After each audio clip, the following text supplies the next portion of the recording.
Greetings, welcome to the UM Flat. My name is Jeremy Drake. I'm Community Engagement Manager at Home Resource. And I have had the pleasure for the last couple of years to be working with wonderful people in the community, including many people in this room, Chase Jones from the City of Missoula, and most recently, members of Zero Waste Missoula and an intern from the university, Sarah Lundquist, who you'll hear from more in a minute, on 0 by 50, Missoula's pathway to zero waste. It's been a really exciting journey so far. We've learned a lot from the community. We learned that education is one of the key things that the community wants in its journey towards zero waste.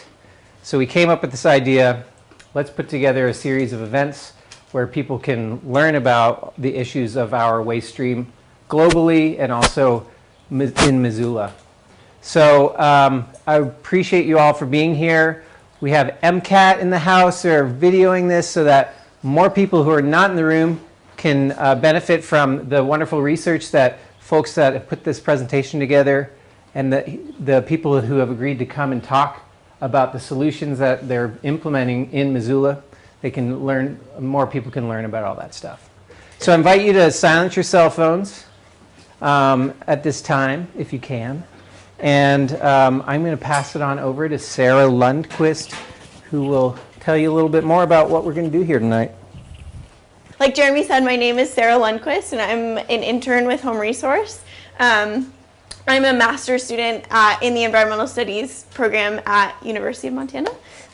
So yeah, I'm one of the people who's in charge of organizing this whole series, and today we're here talking about plastic. So just briefly, our agenda for today, how this is going to work is what I'm doing right now.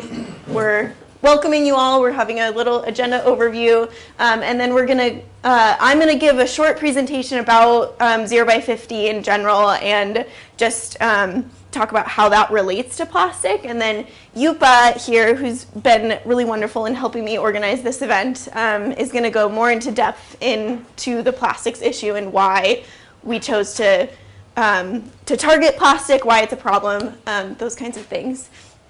And then we have panelists here today who are going to talk to you about different solutions that they're implementing in our community with regard to plastic. So we have Chase Bjornson, who's here from Logjam Presents. We have Grace Gibson Snyder, who's a student who is going to show up a little later. She's right here. Oh, she's here. Oh, great. Thanks for coming. And she has a Bring Your Own campaign that she's organizing that she's going to talk about. We have Romy McGann, who is a zero waste lifestyle blogger. And finally, we have Sky Borden, who's here from Environment Montana. So we have great panelists here. So after they give their spiel, their presentations about what they're doing in the community, then they're going to come up and we're going to do a Q&A session with them. So if you have any questions for the panelists while they're talking, I invite you to hold on to those and wait until everyone has spoken, and then we'll do the Q&A after everyone has had a chance to present. And then that's it, and then we'll have a closing. You guys can hang out for a little bit and eat some more snacks afterward. And then I also wanted to give you a preview of our next event in this series is coming up on May 23rd, and that's going to be focused on food and organics. And that'll be from 5 to 7 at Free Cycles. And my contact information is up here, so if you want to be involved in this event, I invite you to contact me. Otherwise, we invite you to show up. It's going to be a really great event. And then I guess another promo is this 0 by 50 Missoula website that just came out. And Noelle, who is the Energy Corps member at Home Resource, has been working really hard to put this together. So if you go to www.zeroby50missoula.com, there's this really great website that has a lot of awesome resources about all things zero waste in Missoula. And one tool that I wanted to point out to you guys is this What Do I Do With page. So you can click that link, and then if there's any materials that you have that you just don't know how to properly get rid of it, or if you have something that you're like, oh, I'm generating a lot of waste with this one particular thing, how can I reduce my waste in that? way. You can go to that tool and type it in, and there's a lot of pages up there that'll give you the resources you need to take care of that stuff. So that's a really great resource that we have now. So now moving in a little bit more to this event here in general, or specifically, and the mission of this community series is to spark conversation about opportunities for waste reduction and prevention, and to inform the community about current innovative efforts to address wasted materials in Missoula. So this is a very solution-oriented program that we're putting on. We really wanted to highlight things that are going on in the community that are good. And then we also want to kind of think about where are the opportunities to improve also through that. So that's where our panelists come in. They'll present to you a lot of solutions that are happening in the community. So plastic, we're here talking about plastic today. And again, Yupa's going to go more in depth into the issue, but I just wanted to give you a brief overview of the problem. So this graph here is from the EPA. It's the most recent one that I could find, but it is a little bit old. It's from 2015. But this is the materials by weight that are being sent to landfill for 1 year in the United States. So as you can see here, plastics are the second most common item that we're throwing away. So it's a big issue. It's a big waste stream. And to address not just plastics, but really all of these waste streams, Missoula has adopted a zero waste plan, which is called 0 by 50. And so I just wanted to give you a little snippet. This is from the resolution itself. Zero waste principles strive to avoid excess production, reduce volume of waste, and promote conservation and recovery of resources by not burning or burying them. So that's just kind of a basic definition of what zero waste is and what 0 by 50, what our goal is with that. So again, emphasizing not burning or burying them. So avoiding sending them to landfill, but also this piece here of avoiding excess production, that is addressing upstream problems with our waste, which I'm going to talk about in just 1 minute. So 0 by 50 is our city's plan to reduce the amount of waste that we're sending to landfill by 90% by the year 2050. And a couple of the guiding principles in 0 by 50 that I wanted to highlight here are the idea that waste is not inevitable, and then also prioritizing upstream and midstream solutions. So what that means is not just focusing on recycling itself or diversion efforts, but really thinking about the whole lifespan of our materials and what we can do at the beginning to design out that waste and to address it from the very beginning of those materials. So what about recycling? Why can't we just recycle our way out of the issue? With plastics, and Yupa is going to talk again more about this in depth, but recycling is not really the answer when it comes to plastics, especially because plastics can only ever be downcycled. Can you raise your hand if you've heard this term downcycled before? Okay, so about half. So what downcycled means is when in the process of recycling, the quality is reduced. So for example, when you recycle a plastic bottle, true recycling would be turning a bottle into a bottle into a bottle again and again and again. But with plastic, you can't do that because the material gets degraded when you recycle it. So when you recycle a plastic bottle, usually it'll become something like a fleece jacket or carpet backing, or those kinds of things that are going to end up in the trash eventually. Those things themselves can't be recycled. So for plastics, less than 1% of plastics are recycled more than once. So this is just information to tell you that we can't recycle our way out of this issue. And this is the materials economy, or a really simplified version of the linear economy.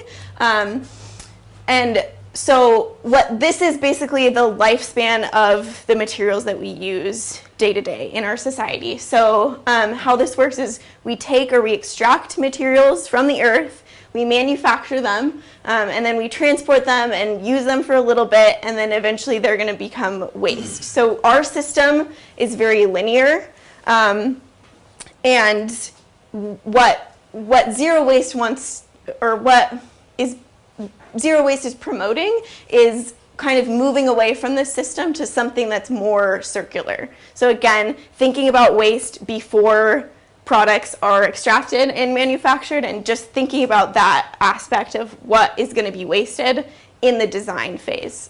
And this quote here is one that I really appreciate. Our trash is a physical representation of the resources that we're consuming. So waste isn't just a problem because of the waste itself and because of the impacts that that has and that landfills have and incinerators have, but it's also a problem because of all these upstream issues. And then finally, so like I said before, 0 by 50 seeks to prioritize these upstream solutions. So what does that mean? And these points are taken out of the 0 by 50 plan. And so what we want to do is to emulate sustainable natural systems. So these pictures down here are circular systems. So again, thinking back to that linear economy and thinking about how we can change that to move to be more circular. And then promoting waste reduction and reuse. So again, thinking about reducing and reusing before recycling. This hierarchy here is the 5 R's of zero waste: refuse, reduce, reuse, recycle, and then rot or compost. So again, that's just focusing, it's a hierarchy. So you want to reduce and reuse before resorting to recycling. And then I already touched on this, but this idea of designing out waste, just thinking about it before. Yeah, so that's what I have for you. I'm going to now turn it over to Yupa, who's going to talk more specifically about plastic. I'm going to use my new game. So thanks for being here. Some of you I don't know, and I hope to get to know you. Plastic is a big and really many-layered issue, and I'm just going to cover a sliver of it tonight, and some of it just reading vast amounts of information and looking at what are some of the big picture issues that I think are helpful. Okay.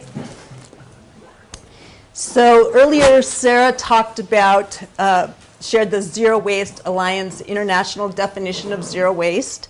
And the longer version goes even further to help us be a guide on our path to zero waste.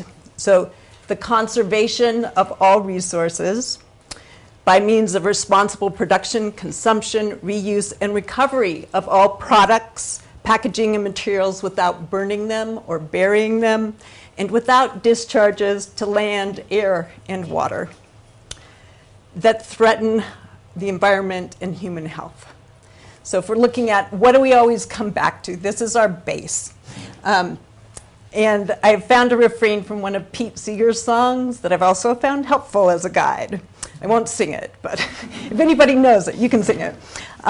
If it can't be reduced, reused, repaired, rebuilt, refurbished, refinished, resold, recycled, or composted, then it should be restricted, redesigned, and removed from production. So we're going to take a quick look at why it's important, why reducing plastic use is so important. So we're creating a plastic planet. One prediction is that by the year 2050, there will be more fish in the ocean, or more plastic in the ocean than fish. It is estimated that if you tied together the number of plastic bags consumed in the world every minute, they would circle the world 7 times every hour. Another stunning estimate is that there are 1 million plastic water bottles being purchased every minute around the world. Almost daily, there are stories like the recent one about the dead pregnant sperm whale that was found with 50 pounds of plastic in her stomach. So it's an understatement to say that we are producing more plastic than we can safely manage. As we become more aware of the harm created by our use of plastic, people are demanding change, and slowly we're beginning to see some of that pay off, such as the Greenpeace petition to Trader Joe's. Anybody ever shop Trader Joe's?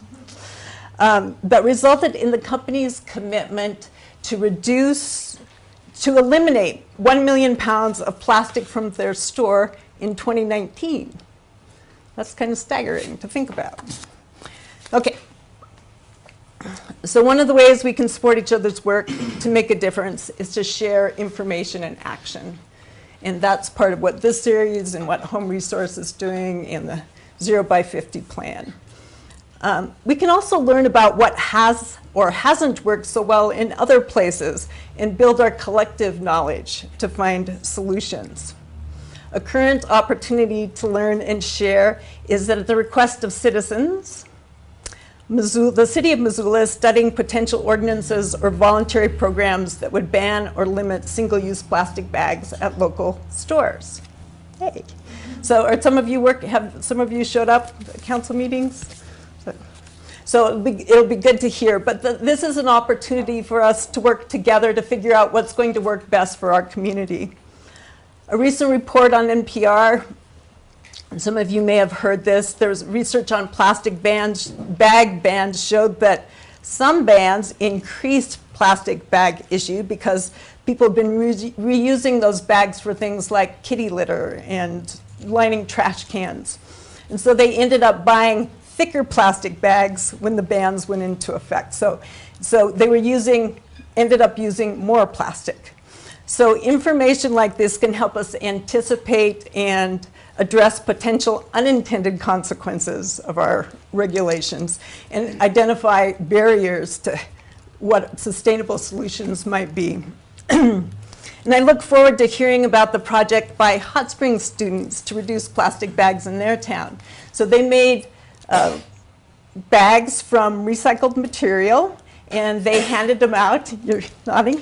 And I haven't met any of them yet, but they handed them out at local grocery stores to people who promised to not use plastic bags. So,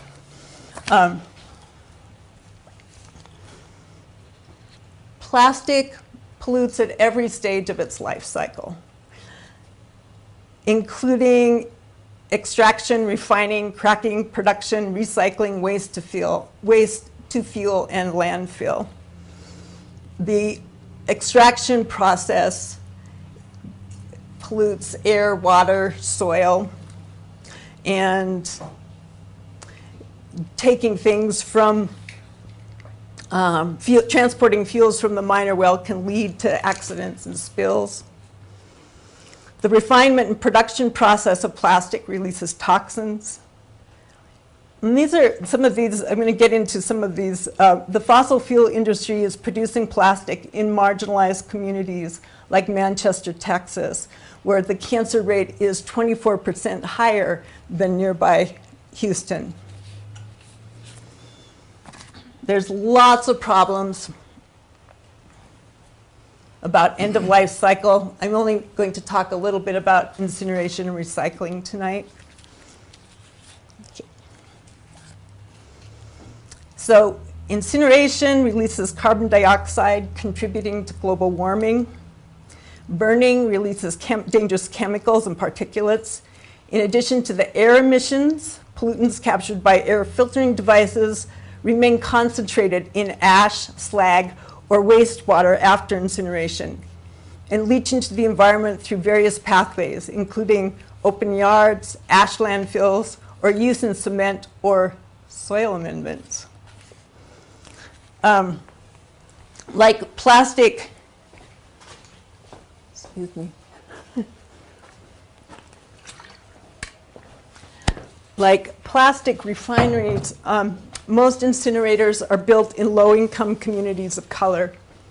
There's a growing movement to acknowledge the environmental racism that often accompanies the practices contributing to both plastic pollution and climate change. So recycling is also a really big issue, so I just kind of pulled out a few things that feel really important. So probably most of you know, or some of you know, that for 25 years, wealthier countries were shipping their plastic to Asian countries, and China took in 45% of plastic waste, especially the stuff that didn't have much value. And a lot of it was very contaminated with, anyway, that's another subject. But now China's doors closed. Most of our recycling is either being warehoused, incinerated, sent to landfill, or sent to countries with even less ability to manage it.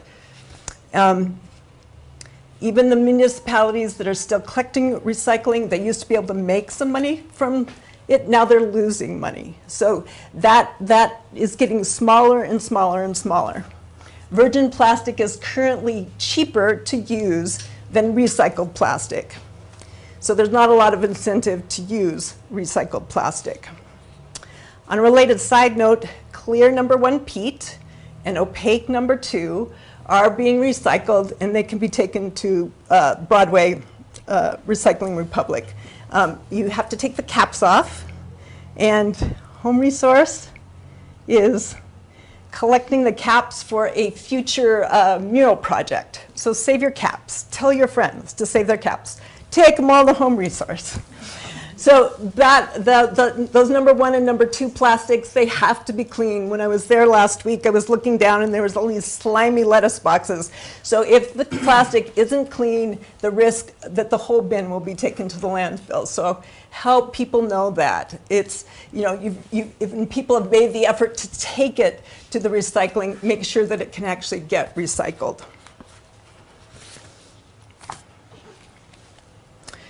So the result, these are in our country. The result from all of this big shift with China not taking and all of that, that more recycling is being incinerated in our country. Recycling is being incinerated in our country. An example is about 200 tons of recycling material is burned in the huge Covanta incinerator every day in Chester City, Pennsylvania. Some experts worry that burning plastic recycling will create a new fog of dioxins that will worsen an already alarming health situation in Chester City. Nearly 4 in 10 children have asthma. There's a 64% greater rate of ovarian cancer, and lung cancer rates are 24% higher than anywhere else in Pennsylvania. Okay. So have some of you been following what's going on in some of the Asian countries? I'm going to talk briefly about the export of plastic waste sent by the US and other wealthier countries to lower income countries. In 2018, 157,000 shipping containers of US plastic waste was exported to countries that don't have the capacity to manage it. And this is, his name is Steve Wilson, and you said he actually lived in Missoula for a while.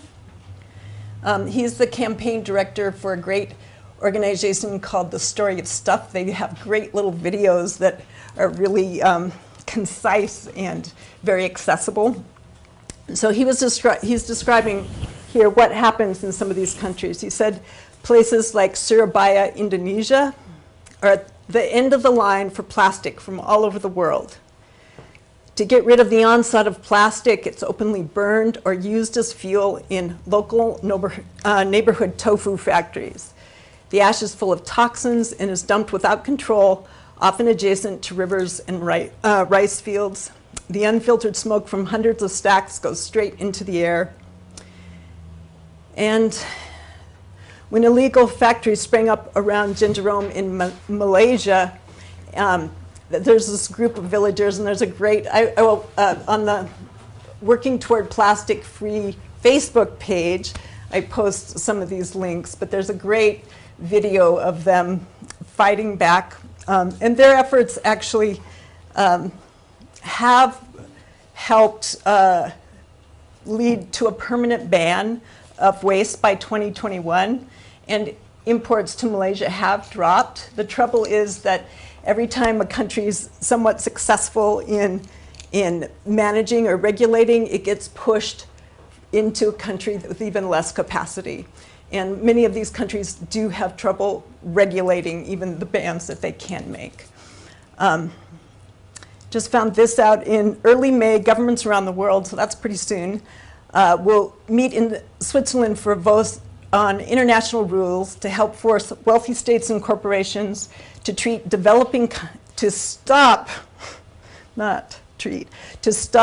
treating developing countries like dumps for their plastic rubbish. And I posted a link on the Working Toward Plastic Free Facebook page that there's a petition you can sign to say, we can't do this anymore. Okay. So in the midst of this growing awareness of all the problems with plastic, plastic production is actually accelerating in the US. Over 99% of plastic products are produced from fossil fuel chemicals such as ethane, and fracking shale gas in the US has created an ethane glut. So, big oil and gas are building a plastic future with 325 new refineries and a 35% goal increase of plastic commerce by 2025. And with so many toxic consequences of plastic, it's hard to believe that making more of it is a good thing.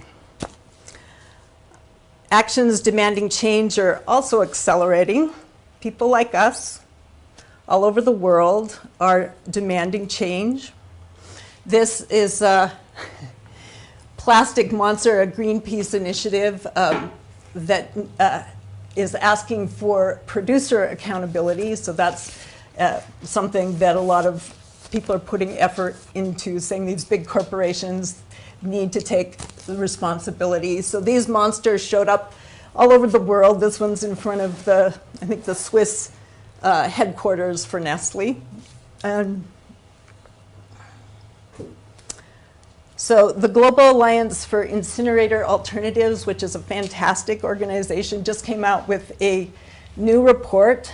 And when I was reading it yesterday, actually, it made me weep. But it was really, really good and important information about some of the things that we were talking about tonight. And as Sarah said, this is just one quote from this report. It is imperative that we tackle the plastic problem issue at the source by reducing fossil fuel extraction and rethinking our plastic production and consumption patterns. The solution to plastic pollution and its effects on people and the environment around the world isn't improved waste management or better recycling. It's stopping producing so much plastic. And they acknowledge that that recycling and better waste management can be interim tools in the process of our zero waste path. Okay. I like this quote. We don't need a handful of people doing zero waste perfectly. We need millions of people doing it imperfectly. And we can do zero waste imperfectly, and we can help each other keep learning. And there's a few actions to consider. As Sarah said, there's this great new resource, 0 by 50 Missoula website, and it's a community resource. It needs you. It needs community input. It needs your eyes saying, you know, I just learned something and that's not accurate anymore. So it really, share it with everybody you know, and have it be an alive website that the community adds to regularly. The Facebook page, Working Toward Plastic Free in Montana. Anybody in here on it? Yay! So I've been learning something new every day from people around the state. There's kind of a hot pocket around Red Lodge, and there's people doing things all over the state. And it's a great resource to see both globally what's going on, but also things that people are trying locally, like trying to find a toothbrush that doesn't have plastic in it, or how to make your own deodorant, or that's, oh, someone at the Good Food Store actually gave me their recipe, and I haven't posted it yet, but one of your employees. And we can look at any proposed solution through the lens of zero waste. So we can say, does this fit within our guidelines in terms of what it does for the air and the water and the land? And some of the new bioplastics, they have a lot of chemical input or a lot of energy input. So we have to keep looking at that whole life cycle spectrum and seeing, and sometimes we're going to have to do a little better on our way to doing much better. So just using those guidelines as a way to weigh, okay, this isn't perfect, but it's better. But keeping that in mind about where we want to get to. Okay. Thank you. Now we get to hear from some of our community members. Yeah. Thanks. Whoa.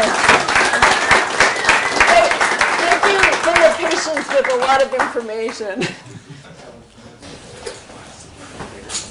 Okay, so first up, I'm going to invite Chase Bjornson from Logjam Presents. Hello, everyone. Thank you, Sarah. Like Sarah said, my name is Chase Bjornson. I work with Logjam Presents, and I coordinate our Green Initiative, which is our all-encompassing plan to make our venues and restaurant more sustainable. So I guess we'll start with this 30-second clip of the project I'm most excited about right now, which is, these. Yeah. Go ahead. Yeah.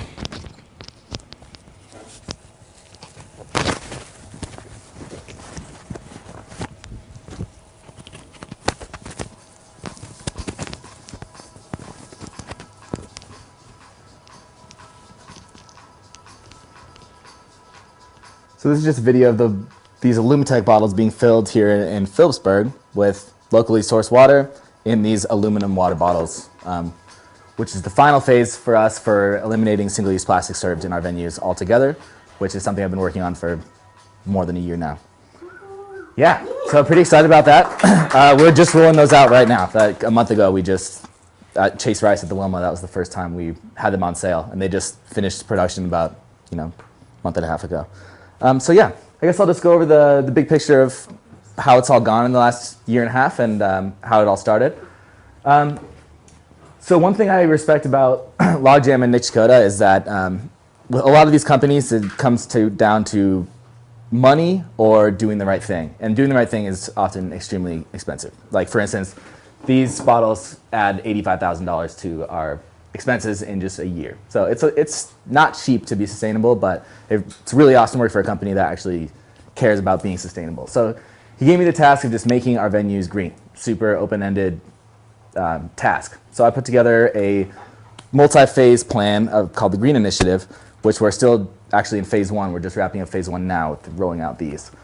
Future phases will include things like implementing solar, renovating these really old buildings that we throw shows in to be more sustainable, but we're not quite there yet. So phase one was eliminating single-use plastic and figuring out how to make these events a little less wasteful. Because as you know, you go to a concert, there's 1,000 people at that concert.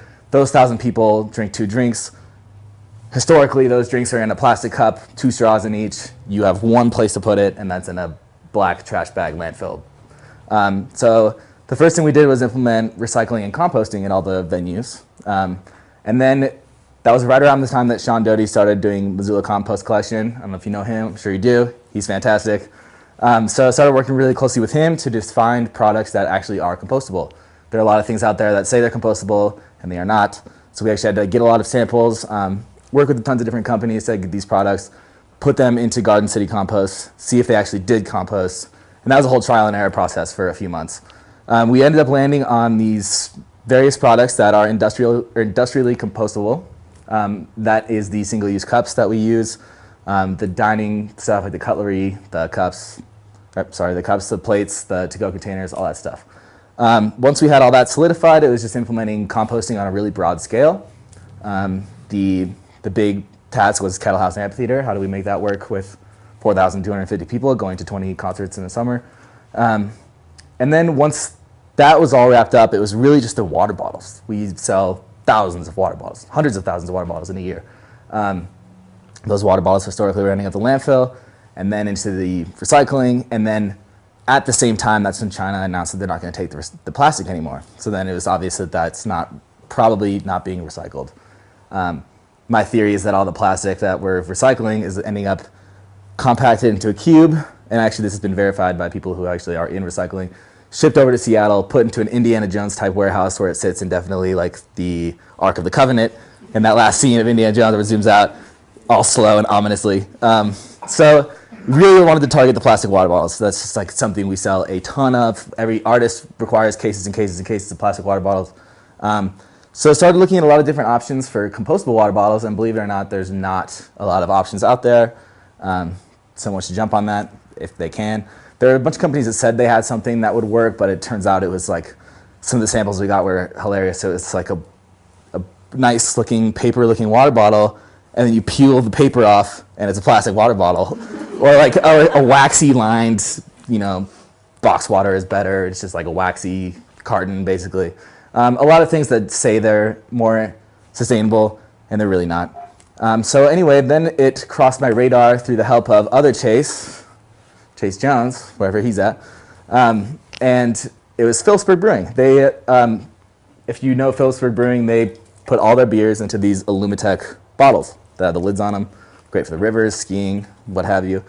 That brewery is on an old water bottling plant called Montana Silver Springs. So Nolan from Phillipsburg Brewing started up this new company recently, aptly named Montana Silver Springs, and he's trying to bring that back to life because there is 300 gallons a minute of some of the best water you can find around flowing underneath that brewery at all times. You can actually open the huge hatch, and it's all right there. It's pretty exciting. So he just started this business filling water bottles in these. And the first client was Yellowstone National Park. We jumped on it, thought it was very exciting. They're a lot more expensive, but super awesome. Then the design process happened for a few months, going back and forth with this company in Colorado called Ball. They make most of the cans that you are aware of, probably like everything from PBR to Coors to Arizona iced teas. Ended up finalizing the bottle, and it just came in a couple months ago, and now we're getting them filled on demand with that insanely clean water, locally sourced, and now those are the water bottles we're selling at our events. And now we are not issuing any single-use plastics whatsoever in any of our venues or restaurant. Yeah. So I'm pretty excited. And that's pretty much it. Great. So if anyone has questions, hold on to those. Don't forget them, and we'll address them later. So next we have Grace.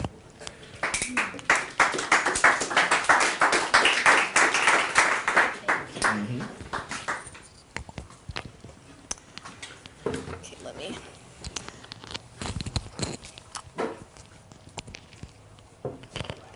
But also let you know the best thing you can still do is bring your own. Funny you should say that, yes. So my project is called BYO. Actually, let me start with this. I'm Grace. I go to Hellgate High School. I started getting into zero waste when my mom, sitting in the back there, sent me an article about how China had stopped taking our plastic recycling. And I was like, well, that's a bummer. I didn't know it was happening in the first place, but it's a bummer that they stopped. Excuse me, that they stopped. And so I started looking at, it was very just along the lines of what Sarah was saying about how we should be looking at the reducing and the reusing side of the triangle as opposed to the recycling. And so I started, let me just grab my notes so I don't forget anything. So I started looking at how to create a project that would work on an individual level to create more sustainable mindsets, because I know most of our waste comes from industry, but I think hopefully as that starts to decrease, it will come down to if individuals can reduce their own waste. And so the most plastic waste that I saw was in the food industry. You go to a restaurant and you get a straw. Every time they give you a straw. I don't want a straw. It's plastic waste, right? Stop giving me a straw. So I started designing this project called BYO, Bring Your Own. And the general idea of it is that how many of you bring your coffee cups into a coffee shop and they fill it up with your coffee? Okay, it's that same thing except with food. You bring your own container, like this prop that I brought. You bring your own container and you give it to them and they fill it with food and you take it back, right? So you don't take a plastic or styrofoam to-go box. There's a minor roadblock in that the health department doesn't want you to do that. Shockingly, the health department wants us to be healthy. And so for BYO, this means you have to prevent pathogen transfer. And so here, I'd like to tell you the options and the solutions that I've come up with for this problem. And then after, in the Q&A session, I'd like to hear like ideas, / comments, questions, all of those sorts of things. So I'm going to start with 3 core concepts and values that have guided me in designing BYO and also the solutions, and then give you the 3 solutions that I've come up with. So the first value is that this is free, and like we've heard multiple times, being sustainable is not cheap most of the time, but I think the value of BYO is that anyone can do it. We all have a container that can hold food. And the more you make people pay, the less people will do it and the less effective it is. And so, yeah, that says it all. The second value is that it falls within the health department guidelines. Every time I try to explain this project, I use the words work around the health department. That's not what I'm trying to do. I'm trying to work with the health department and still have this work. And so a lot of the solutions I've come up with kind of evade the health department, so just keep in mind that's not the point.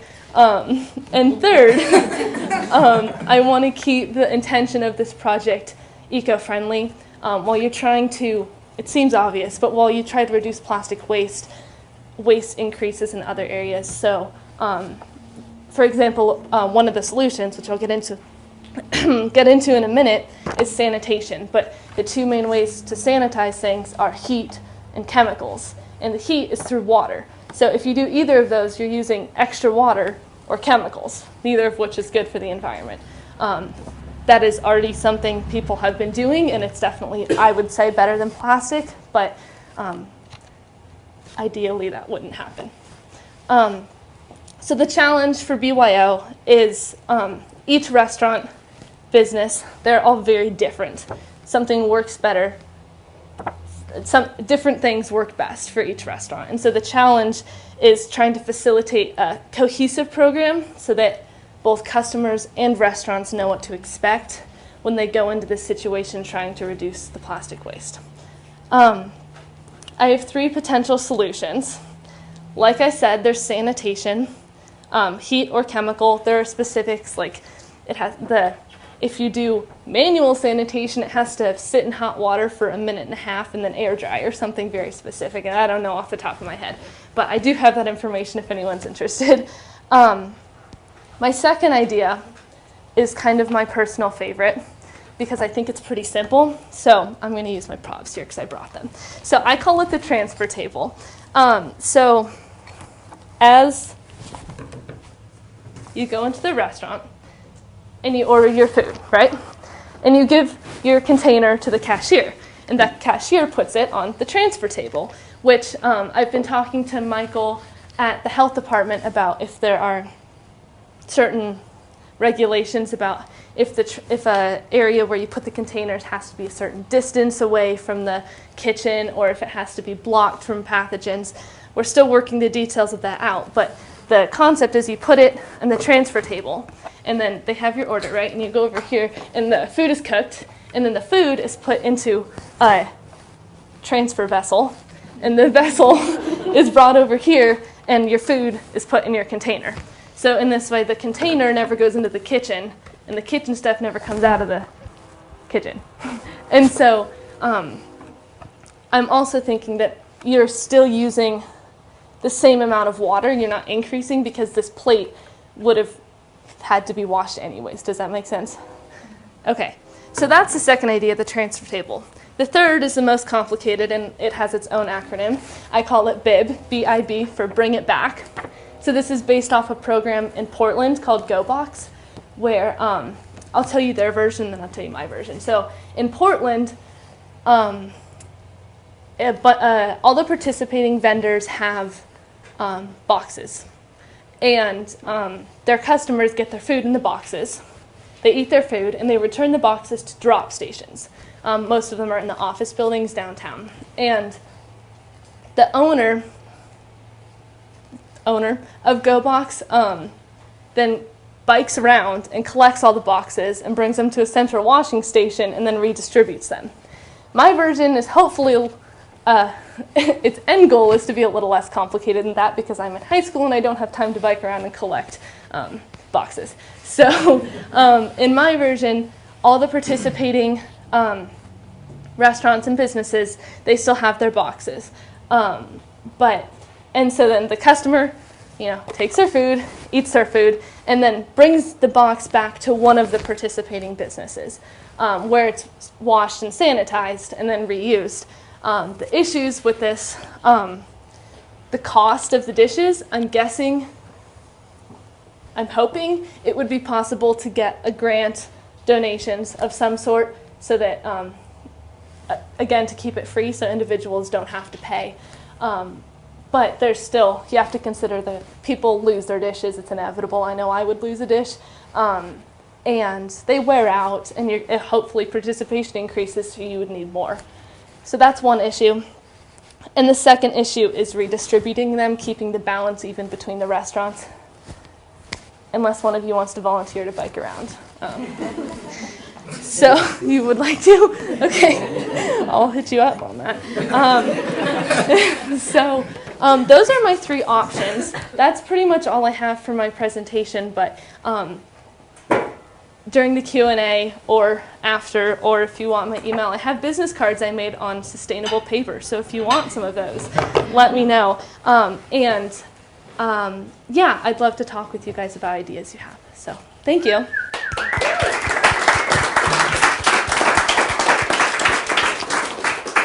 Thanks, Grace. So next up we have Romy. Thank you.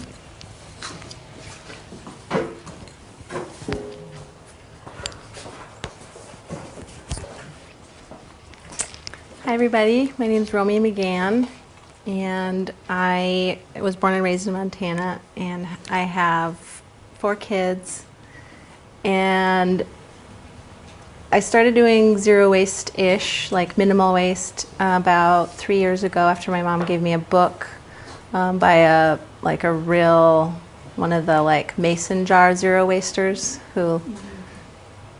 She actually did have kids. I find that a lot of the ones on blogs or social media are like single people or couples, and they are able to have like a 1 quart jar of waste a year, but it's not quite where I'm at. So I am kind of interested in having it be more accessible in that way, like imperfect, and for families to be able to take part in it, and because kids do create a lot of waste. So one of the things that I did, like even way back before this was a thing, was I practiced something called elimination communication, which is diaper. It's called diaper free, but it doesn't mean that you're free of diapers. It just means you're like, it's an option. But it's basically like infant potty training from day 1 or day whatever. But it just takes down waste of plastic diapers a lot, and cloth diapering is like the backup for that. So I did that with all 4 of my kids, and since 3 years ago I read this book, and it's by this person in California, which very wealthy. She's European and she's married to an American man, and they have 2 kids. So it was pretty accessible in that she was, coming from a family background. But Montana in that it's like landlocked and doesn't have the year-round farmers markets, and maybe not as progressive in some ways environmentally. It's not quite as easy to have the quart jar, but I think it's really something that you can just do like bit by bit.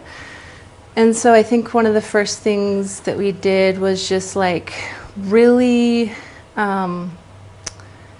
just became a lot stricter about composting. Like we already had a compost, but people would come to our house and put stuff in the trash, or we just weren't as aware of what that like impact was, except until like the day when you come in the door and it stinks so bad and you can't figure out what it is. And it was usually like a meat wrapper or an orange for some reason. I feel like they get really stinky. But we were just super strict about that because any food waste stinks, and the longer you can keep your trash in the house, the less you have to take it out if there's no food waste in it. So we were able to just keep the trash in the house longer, and I think so over the span of the past 3 years, I think like in the 50 to 60 day range was what we were able to start keeping the trash in the house that long, because it just wasn't filling up. And the record is 108 days, which was like a whole summer, I think, over a summer. But the compost was a big one, and we have a very informal compost pile that just seems to work, which I think helps keeps it more accessible for people who might be intimidated by like all the equipment, barrels and stuff. And we didn't shop at Costco a ton, but what we did, we stopped because the plastic waste is just pretty high there. Things like bags of sugar, oatmeal, pretty much anything that used for cooking and baking that comes in a big giant bag, maple syrups, things like that. We just started going to Good Food Store more, which we already did, but whenever I go to Good Food Store now, it's like inevitable that people are going to stop me because my cart is just completely full of reusable, refillable containers.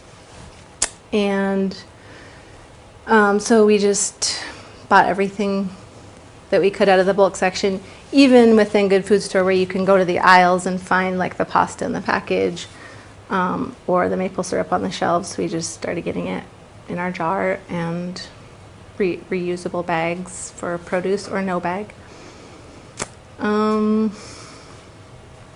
So shopping has been a big one, I think, just because kids require a lot of food, and snacks, I think, are a huge source of waste, like string cheese versus buying a big block and cutting it up, or applesauce pouches, which it's like the thing my children covet most. Like at the checkout line, they're just like, please get me an applesauce pouch. But we just make our own applesauce, and there are like the reusable pouches now, so that helps. It's not quite as coveted. One thing that I recently, I think last summer, we started using was something called a doggy dually. We have a small dog, but all dogs require a lot of poop scooping and plastic bags to clean up, which is what we'd use with our previous dog. We just spend our first few days of spring thaw like shoveling poop into bags and dumping pounds of plastic wrapped poop into the landfill. But this new system is basically a dog waste septic system. You just bury it. It's like it can be a steel or plastic box with a lid you step on. It's flush with the yard, and you just dump the dog waste in and cover it with water and add this like enzyme powder that turns it into just like a harmless liquid. And so that recently has occurred to me that like with such a dog-loving city, I've never heard of any, I can't remember where I heard about it, but it was probably online, and no one's ever heard of them, and I just thought like it's pretty great. Yeah, so I guess I figured a lot of stuff might come during the question and answer if people have more questions about this, but I wanted to give like a basic overview of food and just lifestyle stuff with kids, pets. We started getting our laundry soap in a reusable jar. There just seems to be more and more things that you can just find a way to take your container and refill it.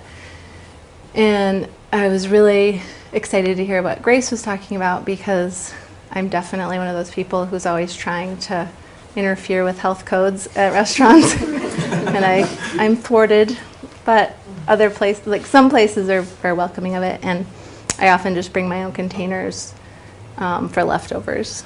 Or I've been known to go to a good food store and get a meal, because sometimes I go shopping by myself as a great luxury, so I don't have to take my children, and get a meal, which sometimes if it's too hot or if I'm, don't have time to sit down, I just scoop it into my containers off the plate and take it home. But those kind of things just really add up, and I think that we all know that it's really the kind of bigger picture industry, big companies and stuff that are really gonna have to change even more than we all do, but I think we can really make a big difference too. And I think that the other important side of industry kind of taking the reins in terms of what is upstream is just that it shouldn't have to be a privilege to be zero waste or be sustainable, and it does require a considerable amount. And so I hope for things to be able to be more accessible to everyone to create less waste, and for the upstream to mean that you bring less waste into your home. One thing that ties into, I think what maybe Yupo was saying, about the Hot Springs students. I was recently talking with a friend about something called boomerang bags, and it sounds pretty close to what maybe the students were working off of, but it's a global nonprofit. I think it originated in Australia. And I had been thinking about how many reusable bags we have now. Like, my husband goes to the store and just buys one if he doesn't have a bag. And so we just have so many, and I feel like that's the case for a lot of people. You get them every time you sign up for things, or just, we have a lot. So I was thinking how much more helpful it would be if you're at the store and you don't have your bag, to have just like some receptacle of donated people's used bags. And so this is similar idea, except it's upcycled fabric that people like, just anyone, but like church groups or sewing groups take upcycled fabric and create reusable bags for grocery stores. And so this was something that I just like, very first phases, I was just kind of researching in the last few days. But if any of you are interested or know people who would be, I guess come talk to me or get your name somehow. So that's what I'm going to be doing in the next bit. So thanks.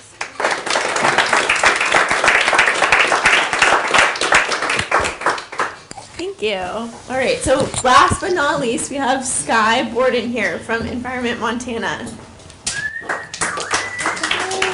Thank you. Do this. Hi. So, my name is Sky Borden. I'm the director of Environment Montana, which is a statewide environmental advocacy group. We are part of the Environment America Network, which has state offices in about 30 states around the country.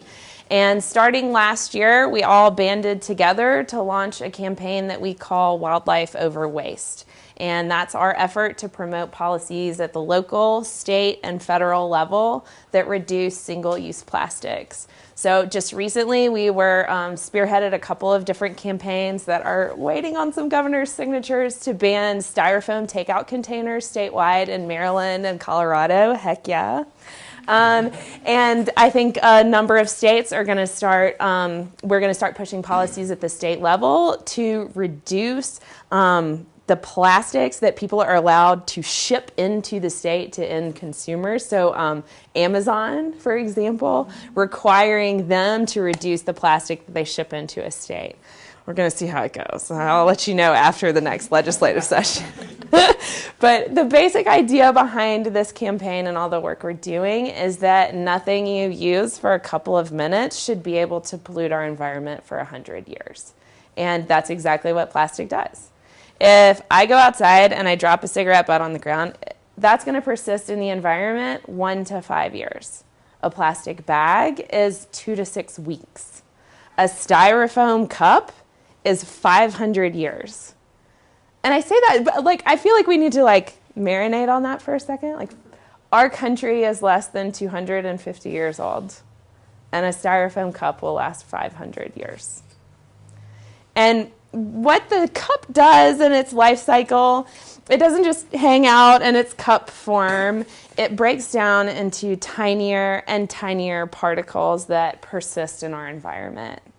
And for a bird or a fish, it's really easy to mistake these tiny particles for food, particularly when there are already millions of other particles in the river that it's surrounded by.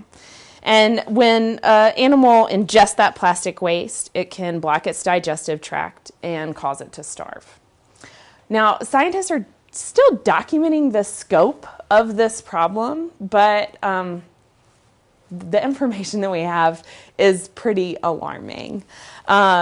We've found tiny particles, what we call microplastics, in literally hundreds of different aquatic and marine species. It's in, for example, 86% of the turtle species that have been studied. That's a pretty high number. And also, unfortunately for us, it is not just an urban problem, and it's not just a coastal problem. Recently, scientists, French scientists, found concentrations of microplastics in a remote part of the Pyrenees Mountains that were just as high as the samples they took inside of Paris. And those microplastics they found had been blown by weather systems from Spanish cities into these remote, pristine environments. So, unfortunately for Missoula, gorgeous, mountainous, scenic communities are not spared by microplastics. Which brings me to our current project this summer. Environment Montana is going to test 50 river access sites across Montana for microplastics. We're going to rivers big and small, going to places where you'd probably expect to find plastics, like the main stems of our major rivers, going to places where you really wouldn't expect to find plastics, like the North Fork of the Flathead up by Glacier. I have absolutely no idea what we're going to find. But my hope is that the results of our study will help inform the discussions that people are already having in their households, in their communities, and in their government. And lastly, I want to end by saying, a couple of opportunities to get involved. Always donations. This is a project that is funded by individual contributions. But also, I would love for people to join my team. We are hiring. The microplastics samplers is an internship that I'm taking on staff for right now. That's an unpaid position. I'm also staffing up 20 canvassers to run campaigns this summer. That is a paid job. It's a fun job, and it's a job where you can learn sort of the ropes of how we run our campaigns and how you can be an effective advocate. So if anybody wants a job, knows somebody who might want a job, or just wants to talk microplastics and geek out with me a little bit, I'd love for you to follow up after this. Thanks.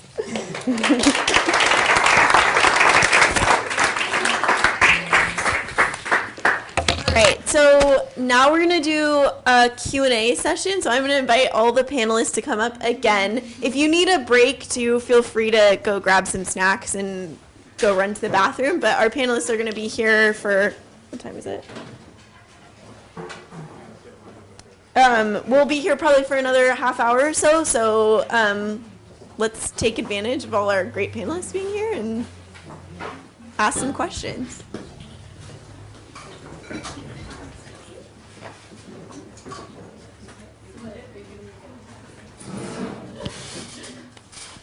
We have a question? Ask a question to So we have a question for Romy already? so are you, how are you handling, I mean, I don't know if your children drink milk, but how are you dealing with the milk side of things? Are you, Yeah, I donated to the fundraiser for Kalispell Creamery's glass okay. bottle. They were trying to get a glass bottle Yeah, I was just going to situation. mention that But to you. we that just they buy have that. Kalispell Creamery in a plastic jug, Okay. which, like, it was just like the lesser of all the evils, I guess. It was local. It's not in a Tetra Pak. It's recyclable. But yeah, it's one of those things. I guess I have a question for the whole panel, and I guess my question is, kind of universally it's been said that it's expensive to be green, and really the biggest hurdle towards any shift in say on a mass scale of people adopting something would be cost, right? What it would be, and I guess jump in if you have an idea, but what would be the single biggest thing that could be done to drop the cost of, say, bulk purchase items as opposed to plastic packaged items, or, what direction do you think that could be taken to make green options more accessible to somebody that has a economic burden? I think ultimately it's perception and it's all relative. Sure, those are a lot more expensive than a 13-cent plastic water bottle, but in the grand scheme of things, it's still not that expensive. I think education and perception is the biggest thing. Everyone's just always so focused on the money, but had the plastic water bottles never existed in the first place, that wouldn't seem like it's that expensive. Same with anything else, it's relative. Also, if the government took more initiative in maybe helping subsidize green things instead of not green things like they do now, that might make a big difference as well.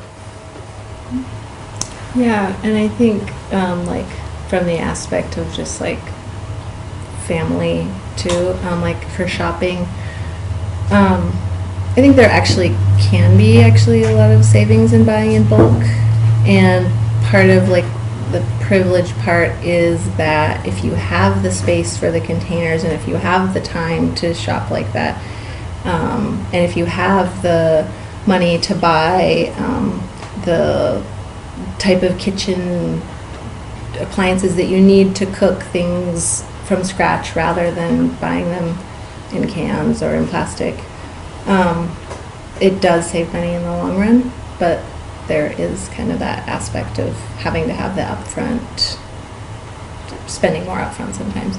But I think we got rid of paper towels, and we started using some cloth for baby wipes or even near the toilet, and got toilet paper that doesn't have plastic wrapping, but using cloth rags as opposed to buying paper towels is one example of where you can save money, because it's a multi-purpose thing that you just never have to buy again, really. So I think there are ways, in a good food store, for example, I think spices particularly, or certain bulk items, you can get a lot cheaper and you're not paying for the jar every time, and sometimes that's the cost when you're at the grocery store, is buying the packaging. So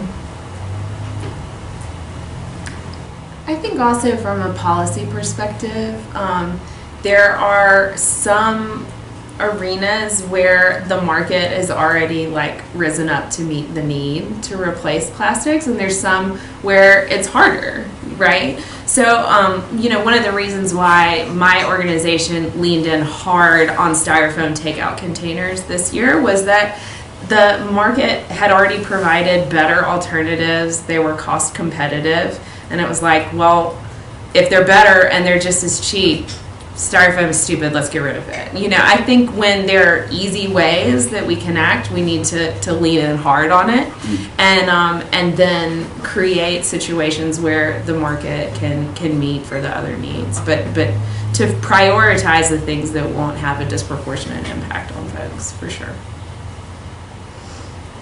I rely on my parents to buy groceries, so I don't know.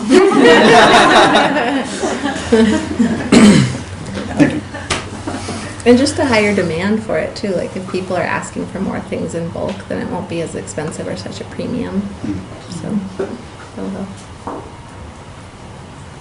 I had a question for Chase.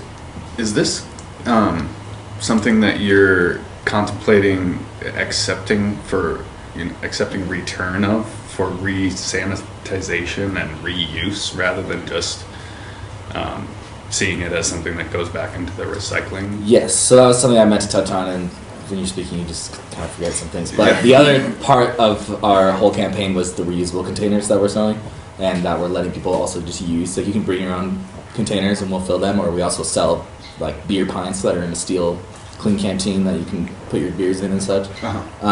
The only problem is at the concerts a lot of times, because it's aluminum, they're projectiles, so we have to remove the lid still at the concerts.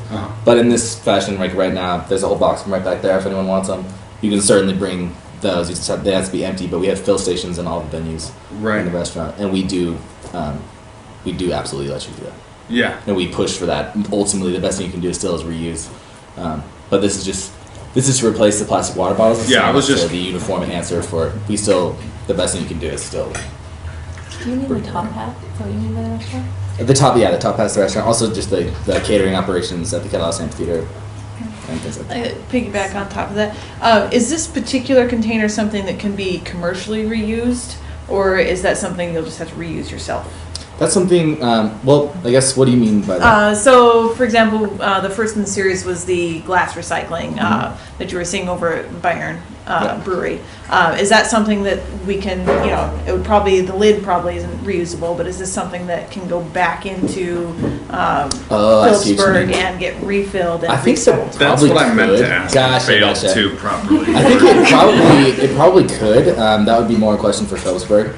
But I don't see why it couldn't. It just has to be cleaned is all. So like if you bring your container to one of our bars at our venue, we're going to clean it really quick. And yeah, I don't see any reason why it wouldn't. The other cool part about that is they come in those cardboard boxes there, and we actually save all those cardboard boxes and give them back to Phillipsburg, and then they put more containers in. So I don't see why any reason they couldn't. They just have to have the per health codes and all the government jargon. It'd have to be like an actual facility where they do that, and they do it all. But you will refill these at your venues? Yeah. Okay. Well, we have fill stations, so you could do that yourself. And also, the cool thing I meant to touch on is the reason why that's so much better than plastic is because that's a closed loop recycling process. You recycle a can, it does become a new can, infinite amount of times. Right. Like she was going over in the slideshow, plastic's downcycled into things like, my favorite example is liners for landfills. Or carpet fibers. It's like if it's being recycled at all, it's being downcycled into something that's not long lasting. And this is a closed loop recycling process, which is why it's awesome. This is not a question, but Grace, in response to your campaign, I want to make sure that you know, and others here in this group of motivated individuals, that at the Good Food Store you can get a reusable to-go container for all the items where the health department would otherwise require you to use a single-use disposable brand new container. And that those are, they're called eco takeouts, and there is a deposit required to buy into the program for a single container, but it's $5 per container. If the program doesn't work for you, you don't want to continue to do it, you can return your container, opt out, and get your $5 back. But because, as you were describing, each time the container you need to be assured of food safety, the way our program works is that each time you are actually exchanging the container that you've brought back for a container that's been washed and sanitized in our kitchen. So they're plastic. It's a good example of what you were saying, Yupa, about better before best. but you can use it for meat and seafood. You can use it for anything at the deli counter. You can use it at any of the food bars. And I know this is sounding like a shameless plug for the Good Food Store, but I'm wearing my customer hat right now and saying that, because I used to do what you were describing. I would get things where I had to get it in either a new disposable or in like a to stay bowl or plate. I'd get it put onto that, and then I'd go put it into my own container that I had brought from home. But this is a more efficient way of being able to do that. If you don't know about it already and you're interested, you can stop by the customer service desk and we have a little handout and we can tell you about it if you want to explore that more. But it would be awesome to see something that was community-wide, where it was a standardized container that you could use at lots of different venues. We got the idea to start our program from the university, and at the time when we were launching ours, we were talking with them about something more ambitious, like could we get could we do something that would be community-wide? And then it wound up being the manageable scale for us to do something that was just at our business.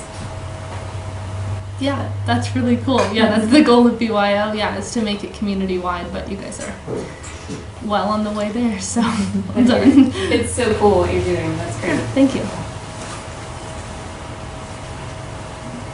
Any other questions? Romy, what do you think is, what is one of the things you're struggling with now? Like, you wish you could figure it out, or?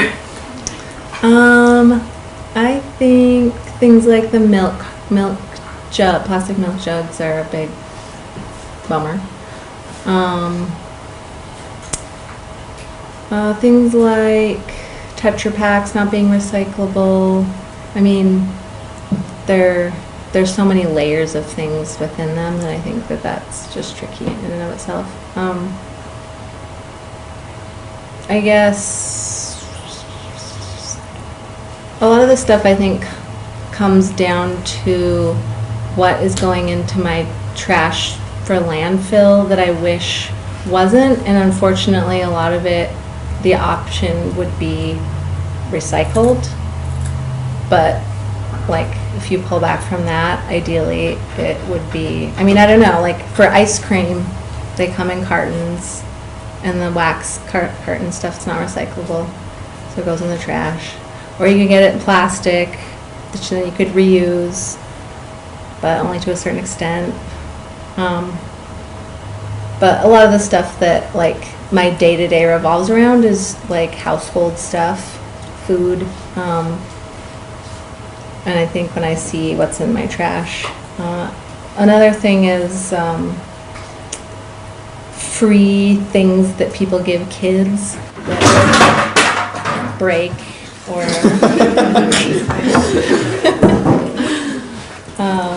so in my efforts not to create more waste, then I just find a different place to put something that's a piece of trash, basically. I mean, it shouldn't be, but so I think that there's maybe a little bit of a turn towards non-dollar store incentives for like prizes for kids, like parties or at the dentist or at school. So that's, I don't know, that's like the stream of trash coming into my house is a lot of stuff centered around kid food.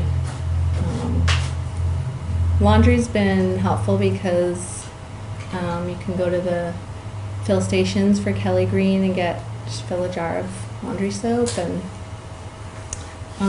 also for people who have periods, it's been a pretty great advent of all of the menstrual products, so that there's plastic-free, full cycles of plastic-free. So that's pretty cool. But yeah, like within the home, that's where I'm seeing. I have a question for you too. I'm going to go out on a limb and say that you probably own your own house. Mm-hmm. You don't rent. Have you looked at this from the perspective of somebody who doesn't own their own house, who rents? It makes it a little more difficult to compost, of course, because you don't have a place to put that necessarily. Right. and perhaps a lot of renters don't own their own washer and dryer. Mhm. And so washing things instead of buying a paper towel might become very difficult for them all of a sudden. Yeah. Have you looked at that at all? Yeah, I mean, that's definitely something that I considered right off the bat when I started doing this. I was just like, oh, this is great. You just get rid of some stuff and then use reusable stuff. And it's like so simple. But I think then my kind of perspective widened on how it's really simple for me because of all of the resources I have. But it's not so simple for people who are in like single parent homes or who work long hours or who live in really rural areas or really urban areas or in food deserts. And so I think that's where I really hope the focus goes towards kind of the upstream, because things aren't accessible to people who it should be accessible to, and it's a lot harder. Yeah. Have you written about that? So I pretty much, the extent of what I write about is like when I take the trash out, I kind of write a little thing on Instagram. Mm-hmm. And a big part of what I have been writing about, in kind of keeping with like what I've thrown away or just kind of like what the theme of the trash might be that period, is like how privilege relates to zero waste. And I think that that's something that's overlooked a lot, and which you can kind of see with like the white city dwelling couple in their 20s and 30s who have the mason jar full of trash. And it doesn't make it seem accessible to people to like take even a step towards that if that's not the scene that they're seeing. So, yeah. I also have a question for you. It's about just how this has gone with your kids. Considering that what they're seeing outside of the home is probably incongruent with what they're experiencing in the home. Yeah. And like, what did conversations look like, or like, has there been any like interesting, juicy stuff that's come out of that? And oh yeah, always. It's always juicy with kids. Yeah, because they're like, this sucks. Sometimes they're like, I want this. Like, we live by Rock and Rudy's too, which is really inconvenient because every time they get a little birthday money, they want to go buy like a fart kit. slime too. The slime that has happened at the same time as zero waste. That's definitely been the source of a lot of my trash. So just like trying to kind of like balance between not making it feel like a punishment to them that we just like, we don't create waste, but they really do have a grasp on like how it affects marine life, and like I feel like that's something that they really can kind of get through to kids with, like the straw stuff, and to like we talk about privilege with them too, and about how, you know, how the rest of the world has to deal with our waste, and but just things that are like applesauce pouches, you know, like we just have to kind of like take those little battles as they come, and it's a lot. I think consumerism and what we purchase is something that they're clued into most, and they really want Pringles potato chips, and I'm like the killjoy who's just like, if they had them in bulk, we could get them, kids. So we just do a lot of like, if they want something, I say like a treat, we just go fill a jar at Good Food Store, and their snacks come from Good Food Store. Like their aluminum zero waste lunch boxes are filled with basically the contents of the bulk aisle at Good Food Store. And then occasionally, like I think that one thing that I have asked to, I'll have to do it again, but I know there are some bulk sellers that have chips, like corn chips, or maybe not potato chips, in bulk, which I realize is a tricky one, but that's like something that we just definitely create waste in, is bags of chips, because you can't get that in bulk very easily. So. We did have them for years. I heard it was like years ago, and then they stopped. Well, yeah, it was hard because They just go stale. If you got to them right when they were put in, it was fine. Everyone mobbed the chips when they were fresh. The volume of waste, I think, was the reason why we discontinued them.